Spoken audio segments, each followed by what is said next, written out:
It's pretty obvious to every transit nerd and agency that you wouldn't use an intercity train on a subway system. Too many seats, too few doors, takes too long to board, not enough frequency.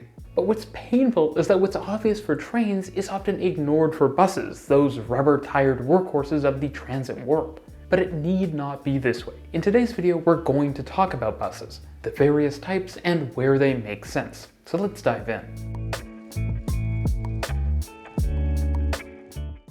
This is RM Transit, a channel where we like trains, but also buses. Consider subscribing and supporting the channel on Patreon so I can help bring you more transit-oriented content.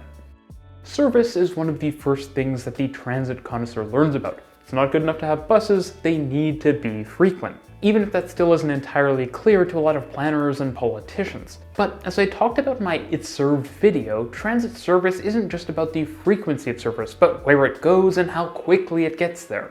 Is a route rapid, long distance, limited stop? The service type matters a lot for people who might be trying to go to a specific stop or who are just trying to go in a certain direction as quickly as possible. But it also has a big influence on what type of vehicle is best suited to an individual route. Now, of course, you could just use the same model of bus across your entire network, but there is so much potential to make your services better by using the right type of bus. In North America, the relative austerity that transit agencies are basically always under means that economies of scale are king, and so agencies try to only have a few bus models. But in Europe, where there tends to be more funding, you often see a diversity of different types of buses, not only different form factors, but also multiple models in each category. So clearly in North America, there's some major room for improvement. When it comes to choosing a vehicle, the first question you should ask is how frequent are the stops on my route? A route with more stops will naturally have buses spending more time letting people on and off of buses, and so a bus with more doors makes a lot of sense. In much of the world, every city bus has more or less the same layout, with a door at the front and a door in the middle. But in some European cities, you can actually find typical city buses with 3 doors, which can really speed up the time it takes to board and deboard passengers.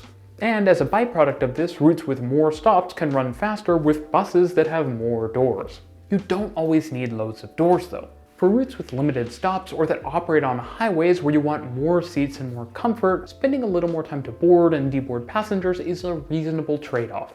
Of course, for buses that run express routes and long distances, there are other considerations. People probably don't want to sit sideways for an hour at a time, and the quality of seats, since most people probably will be seating, is very important. You want something soft and ideally that travels high up on the back. Ride quality is also super important, which is something you'll know if you've ever had the shaky, bumpy, up and down experience of riding a transit bus on a highway.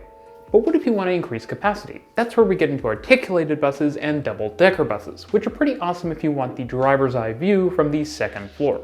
And I actually think the distinctions between these buses and their strengths and weaknesses isn't noted nearly often enough.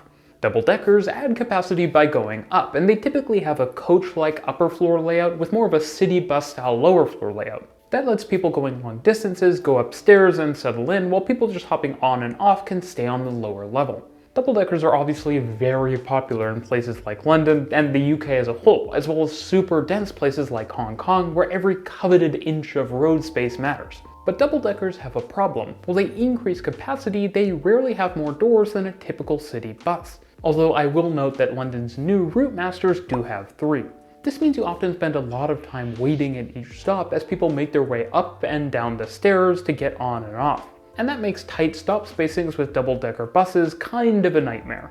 Now sometimes double-deckers don't work because of a lot of low clearance bridges or tunnels, and in these cases you can use what is basically a low-floor coach bus, which is a 3-axle bus with tons of seats and a low floor, which you'll often see in Northern European cities. Articulated buses are notably different because you add capacity by adding more bus with more doors. So in theory, while a double-decker bus takes longer to board and deboard because you have more capacity going through the same city bus doors, an articulated bus should take the same amount of time as a regular city bus to board, since as you add capacity, you also are adding doors. And sometimes that's a lot of doors, because some articulated bus models in Europe have up to 4 or sometimes even 5 doors on a single unit. There are even bi-articulated buses, which are pretty famous for the high floor variants that operate across different Latin American BRT systems. Now, you often hear that these buses are difficult to use in other cities because the roads aren't accommodating enough. But the reality is that they're used widely in Switzerland and other European countries with far more restrictive roads than are typical in North America. It's a real shame that no system in the US or Canada currently uses this type of vehicle. Even Brisbane is starting to use this type of bus on its metro services on busways. Of course, for those doors to function maximally, you also want an interior layout that leaves space around the doors, so that crowding and people blocking the doors doesn't essentially make them worthless. It's way too common to see a bus with lots of doors, but seats that get in the way of people actually getting on and off via them. Now, someone in the comments will inevitably say, what about double-decker and articulated? Ha ha ha ha ha. And the reality is that is the thing.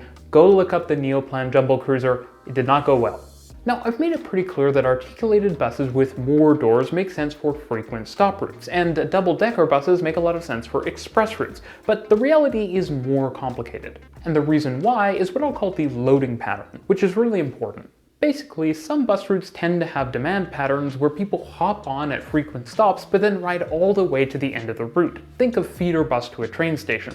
Such routes are actually also really well suited to double-deckers, since passengers are only getting on a few at a time, and while they will take a long time to unload at the terminal, that's only one stop.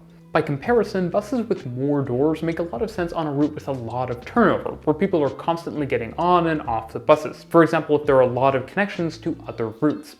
What all of this comes down to is that the typical transit agency should probably still have a bunch of models of bus, but instead of having multiple models of the same city bus design, it should have multiple different types of buses. Cities should probably have a complement of articulated and bi-articulated buses for heavily trafficked routes with tons of connections. Double-decker or 3-axle low-floor commuter buses for commuter routes, feeder buses, and routes where a lot of people are getting off at a select few stops, and then regular old city buses for all of the gaps in between.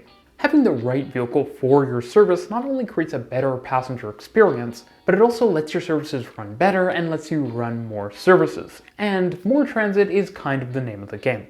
Thanks for watching.